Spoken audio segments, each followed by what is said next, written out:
It is 18 to 8, 2 to you breakfast. Matt Collins with you. Good morning, and it's a big good morning to Dubbo Regional Council Mayor Mathew Dickerson. He's raced in and we've calmed him down with a cup of tea and a biscuit, and we're ready to go. Good morning, Mr. Dickerson. Thank you for calming me down there. There's a lot on. Actually, it just seems incredibly busy. It's almost like there's a big deadline called Christmas looming and everything has to be finished before Christmas. It is. It's actually lucky we've got deadlines, otherwise nothing would happen in the world, Matt. Well, this is it, but plenty is happening in the world, especially in the world of the Dubbo region.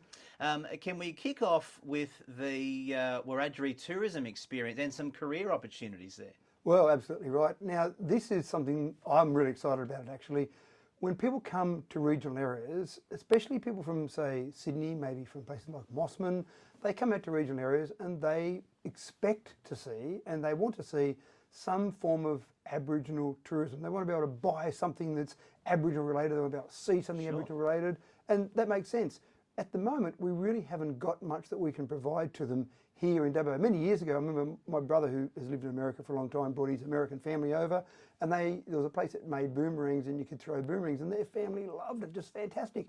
And that place doesn't exist here anymore, so we've really got nothing. So the Wiradjuri Cultural Tourism Centre is exactly that. It's going to be cultural, it's going to give you some cultural views, it's going to give you some background about Aboriginals in this land for the last 60,000 years, but it's also going to be a tourism area. And where that'll be will be up where the Japanese gardens are, where the adventure playground is. That whole area up at Elizabeth Park is going to be a really popular place for all these different things you can do. There is, only being in town for less than a month, I still class myself as a bit of a tourist, and I've been shown around the region. We went to the VIX, the Visitor Information Centre, plenty of stuff to check out there and purchase, and I guess there'd be a small amount of Indigenous stuff, but this is going to be exclusively, an First Nations experience, really. That's exactly right, and experience, that's the perfect word for it. It will be an experience. But also you'll have some genuine things there as well, because there are some great Aboriginal artists, for example, in this area. And I know we were down in Wellington recently looking at some exhibits down there, and so just some great Aboriginal artists there and some artworks from them. So I think that'll be the potential, the opportunity. I can see that there will be some Aboriginal people who will decide that this will be their future in terms of a business, because there will be a business opportunity to explore their talents there.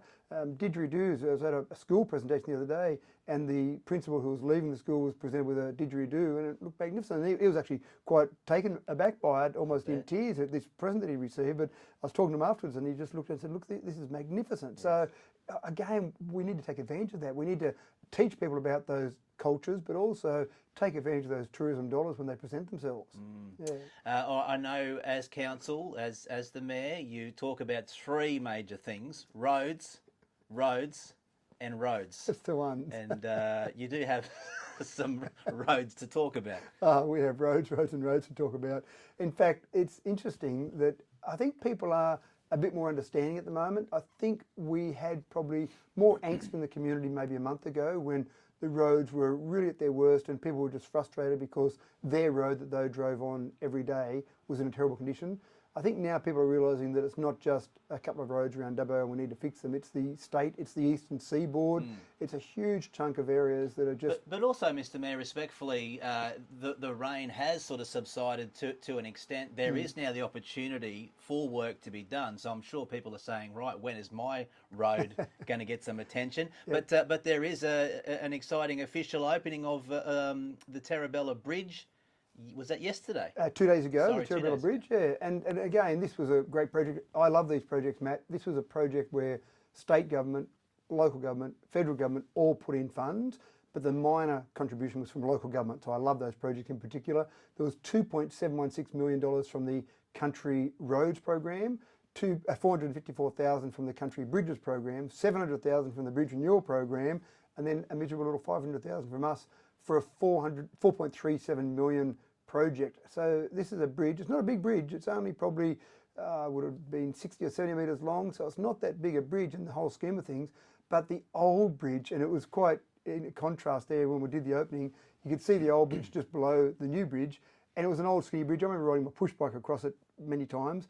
But when I talked to some of the local farmers there, their headers were just a bit too wide for the old bridge, so their tyres on a header were actually on the edges Oh, of the goodness. old bridge, sitting there. One little mistake, one little minor miscalculation, and there goes their head, hundreds of thousands of dollars worth of equipment down into the river below. So, can't have not to that. mention the safety of that person. So again, it's good for the resilience and the connectivity around there. But the other thing that was significant is that this bridge is 3 metres higher than the old bridge.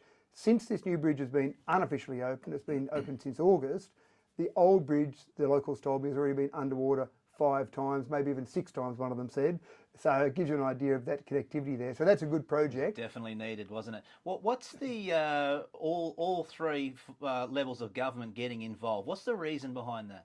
It really is, from our perspective, it's just being able to chase those grants. Our staff are really good at chasing grants from a whole range of different buckets, and I just mentioned 3 of those different buckets there.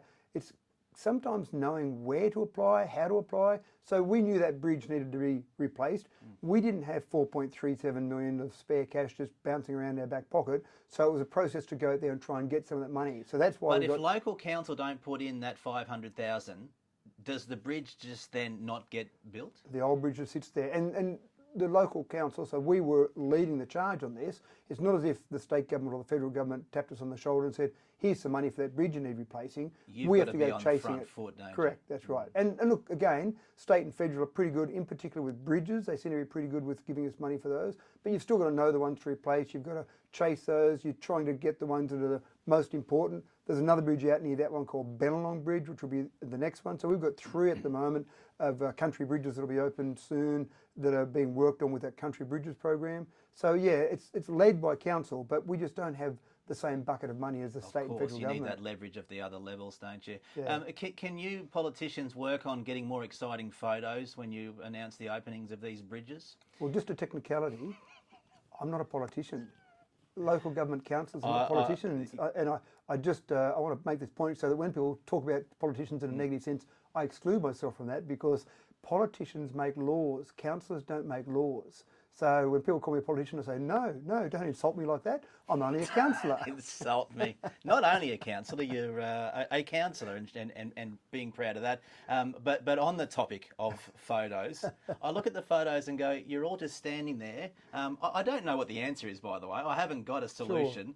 But it would be good if there was a bit more excitement in that. Didn't you like the action shot of us cutting the ribbon? You do look good. You all do. Well, we did take the mayoral car for a drive across. I put some councillors in the car. We did do a drive across. There you go. And the councillors in the car with me gave the royal wave as we drove across. So that might be more exciting for you. Is there a political wave like what the Queen? No, I think they just go for the royal wave. I think that's what everyone does once they get in the car.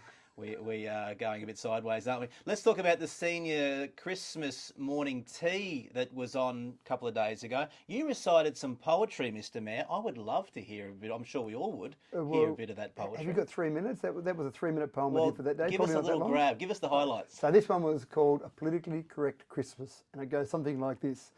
'Twas the night before Christmas, and Santa's a wreck. How to live in a world that's politically correct. His workers no longer would answer to elves, vertically challenged, they were calling themselves, and labour conditions at the North Pole were alleged by the union to stifle the soul, and equal employment had made it quite clear that Santa had better not use just reindeer. So Dancer and Donna, Comet and Cupid were replaced with 4 pigs, which looked pretty stupid. That enough for you? Fantastic. I actually recorded that. We're going to play that daily leading up to Christmas. A couple more quick ones to get through, and a bit bigger announcement with Australia Day next year, Mr. Mayor. What's happening there? Yeah, one of the things that happened on Australia Day this year, which I thought was fantastic, was Councillor Lewis Burns, an Aboriginal councillor, was elected for the first time at the end of last year. He came to Australia Day this year. Now, for Aboriginal people, Australia Day has a different meaning. Some people call it Invasion Day, some people call it Sorry Day, Genocide Day. But it's certainly got some painful connotations as opposed to the rest of Australia who says, let's celebrate the day. He came along and he said, he stood on an election platform of unity. He said, so here I am on Australia Day as an Aboriginal person. I'm going to give a welcome to the country and I'm going to talk about unity. And so I picked up on that theme, and so we've got 2 Aboriginal councillors. We've been planning a few things throughout the year, discussing things. So we've got a couple of subtle changes for Australia Day next year, and these went through at the council meeting last night. The first thing is, normally you have the Mayor of the Day give an address at Australia Day. The ambassador, who gets allocated to each particular town or city, gives an address, and then we normally give Australia Day awards out. So we're going to add a 3rd address, and that will be by an Aboriginal elder. And I think that's important to give a bit of context about the 60,000 years of history that Aboriginals have had in our nation. And again, just let people know that this isn't all about lamingtons and scones on the day. There's also some history there that we should know about, we should be aware of. We don't want to dwell on that, but we certainly want to recognise that and acknowledge that. The second thing we're going to do is, rather than have some of the kids doing some dancing afterwards, we thought there's a fairly strong multicultural community in our community now. 18.8% of people who live in Dubbo were born overseas. So after the actual event now, we want to have some type of multicultural markets, food stalls, that type of thing, just as a bit of a nod to our multicultural community. And the third thing we were only half successful with. We thought, what a great way to try and recognise that it's still Australia Day, but take some of the pain away from the actual day and make it a twilight event, so the evening of the 25th. And when you think about in Canberra, when they announce the Australians of the Year, etc., then they do those the night before. So it's good enough for Canberra, surely it's good enough for us. Well, not quite, because when we talk to the Department of Home Affairs, which controls Australia Day ceremonies and controls the citizenship codes, they said in Wellington you can have it as a twilight event, in Dubbo you can't. And we questioned that, and I had some very interesting discussions with the Department of Home Affairs, and they said because Dubbo has more than 20 new citizens conferred in a year, then you must have an Australia Day ceremony and a citizenship ceremony on the day. Wellington has less than 20, so it's okay to do it as a twilight event. It sounds ridiculous. Who picked the number 20? I have no idea. I've read the code. I've looked for any angle we can get around it. Okay. Ultimately, out of all that, Wellington will have a twilight event. Dubbo won't. During the day. Yeah, Dubbo will have it on the actual morning of the day as per normal. Sure. It sounds to me that is going to get mixed reviews, mixed opinions. What have you heard so far from residents? Yeah, look, some people are concerned that we're changing the day, and I want to stress that it's not about, council's not about trying to change the day. We're still recognising that 26th of January is Australia Day, but by having it as a twilight event, we actually think it might be nicer for people to be able to gather around in the cool of the evening after work, have Australia Day free to go to Burrendong Dam or just enjoy with your family. But the other thing is, it just may take that little bit of pain away, and if it means that we can go one step closer, Matt, to bringing our entire community together, 16.5% of our community is Aboriginal after all, Exactly. then surely that can be a nice step. And for me, as an individual, if someone said, you can go to Christmas Day Mass on Christmas Day, or you can go to Christmas Eve Mass the night before, it's still okay with me. So it's the same type of thing. It's an Eve event, not change it to a completely different month and day. It's still recognition that that's the day that we're talking about. For sure, and respectfully, Christmas Day doesn't have the same sort of emotion and backstory that Australia Day has. I'm sure this one will come up again before January 26. Mr Mayor, I know you've got a busy day. We appreciate your time this morning. Thanks, Matt. It's Dubbo Regional Council Mayor Mathew Dickerson, and it's 5 to 8. All the latest news, sport and weather up next.